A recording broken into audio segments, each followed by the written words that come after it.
حقیقت دا دی چې لکه څرنګه په دنیا کې طریقه دا او چې سړی په یو کلاس کې پیپر پاس کی نو هغه بیا بل کلاس ته داغه هغه پروموټ شي او هغه بل کلاس ته ووړي همدغه رنګه طریقه مونږ تاسو ته یو دوی اهمه پیپر دي چې هغه به هر څوک ورکوي چې یو پیپر دو هغه په قبر کې او داغه سوالات هم معلوم دي خو دغه سوالاتو د جوابات ورکولو لپاره په دنیا کې د قبر او د آخرت تیاری پکار دی او هغه دارونو په قبر کې درې سوالات کیږي مر ربک اتا رب څوک دی ما دینک دین دې څه دی او ما كنت تقول في حق هذا الرجل د قبر نو وخت تر مدینه منورې پورې بځای اوسیرل شي او د نبی علی السلام قبر مبارک بخکاره شي او دای مبارک په ښکارا شي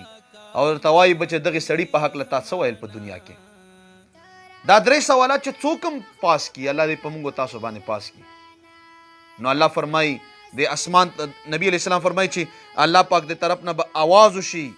چې وفرشوه من الجنه البسوه من الجنه وافتحوا بابا من الجنه جنت دروازه ور طرف کولاو کوي جنت فرش ورته وغړوي او د جنت لباس ور واچوي او ورونو چې کله د قبر نه راپورته شي بیا دلته یو بلا بی پارچا دویمه پارچا د هغه ورکول دي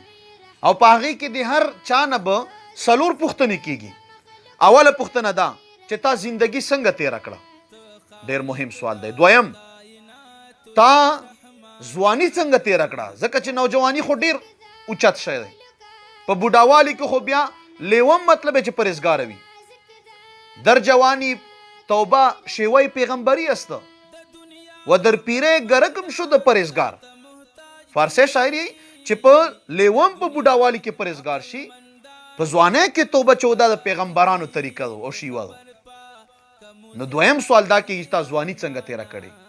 دریم سوال دا کېږي چې تا مال څنګه ګټلی و او څنګه دې خرچ کړی و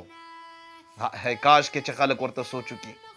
او څلورمه پوښتنه دا کېږي چې تا سره چې څومره علم و په دغه علم باندې تا څومره عمل کړی و هر سړی پوهېږي چې غلا ګناه ده هر سړی پوهېږي چې زنا ګناه ده هر سړی پوهېږي چې مال حرام ګټل ګناه ده دا تا سره علم دی په دغه علم باندې تا څومره عمل کړی و کله چې په دې کې انسان کامیاب شي مخکې بیا رکاوټ نشته مخکې بیا ناکامي نشته راځئ وروڼو چې دغه دوو پارچو دپاره داسې تیاری وکړو او تیاری په دې دنیا باندې کیږي هر سړی مرګ دی پلانکی مړ شو هغه مړ شو دا د مرګ پاڼه مونږ ډېره وویله بار بار مونږ وایو دا د مرګ پاڼه خو کامیاب هغه څوک دی چې دا صرف به تورې پاڼه استعمال نه کړي بلکې دې دپاره تیاری شروع کړي او تیاری دا دی چې څومره پورې پوهېږي نیک اعمال کوه چې څومره پورې پوهېږي د ګناه نه ځان ساته الله د مونږ تاسو کامل ایمان نصیب کړي او الله تعالی د مونږ تاسو په دې دواړو پیپرو کې کامیاب کړي آمین یا رب العالمین